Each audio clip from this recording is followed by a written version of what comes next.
பார்த்தீங்கன்னா 2000 மேலே தான் வரும். 2000 மேலே வருது. ஸோ மாசத்துல வந்து நீங்க விடுமுறை ஏதாவது இருக்குங்களா கடைக்கு? இல்ல தொடர்ந்து மட்டும்தான் லீவு. ஞாயிற்றுக்கிழமை மட்டும்தான் லீவு. மற்ற எல்லா நாட்களுமே நீங்க 25 நாள் நீங்க பணிபுரியுறீங்க. ஒரு நாளைக்கு இடையில வேற வராம போகும். அதெல்லாம் கணக்கு. ஓகே, நீங்க ஒரு வேலைக்கு போனா கூட ஒரு 50,000 சம்பாதிக்க முடியாது. ஆனா இதுல உங்களால சம்பாதிக்க வாய்ப்பு இருக்கு இல்லைங்களா? தொடர்ந்து உங்களுக்கு தொழில் வந்துட்டே இருந்ததுன்னா சம்பாதிக்கலாங்க. வேலை தொழில் கம்மியாச்சுன்னா ஸ்லோ ஆகி. ஓகே, அதாவது ஒரு புதுசா ஒருத்தங்க ஸ்டார்ட் பண்ணோம்னா இந்த தொழில் பண்ணா கண்டிப்பா ஒரு லாபகரமா இருக்குங்களா? அது எனக்கு ஓகேங்க சார். மற்றவங்களுக்கு எப்படின்னு தெரியும். புதுசா ஆர்டர் கிடைக்கிற வரைக்கும் கொஞ்சம் கடினமா இருக்கு. ஆமாங்க இல்லைங்களா?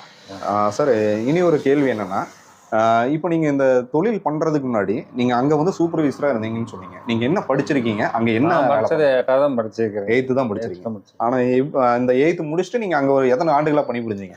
10 வருஷம் கம்பெனியில் வேலை பார்த்தேன் சார். வேலை பார்க்கும்போது இதே மாதிரி மிஷின் தான் இருந்ததுங்க. மிஷின்லாம் கொஞ்சம் பெட்டி பழகிட்டதுக்கு அப்புறம் அப்படியே கண்டினியூ பண்ணிட்டீங்க. ஆமாங்க. இன்னும் ரோலாக கொடுத்துருவாங்க. நாங்கள் ரோலுக்கு பிட்டு போட்டு கட் பண்ணி போட்டு கொடுத்துருவோம். இவ்வளோ பெரிய சைஸில் கொடுப்பாங்களா சார்? வருஷம் செக்ஷன் பாருங்க. சின்னது வரும். சின்னதும் பாருங்க. ஓகே, இதுக்கப்புறம் நீங்கள் அதை போட்டு நீங்கள் கட் பண்ணுவீங்களா? ஆமாங்க, அளவு சொல்லி அளவு அந்த அளவு கட் பண்ணி கொடுத்துருவோம். ஓகே.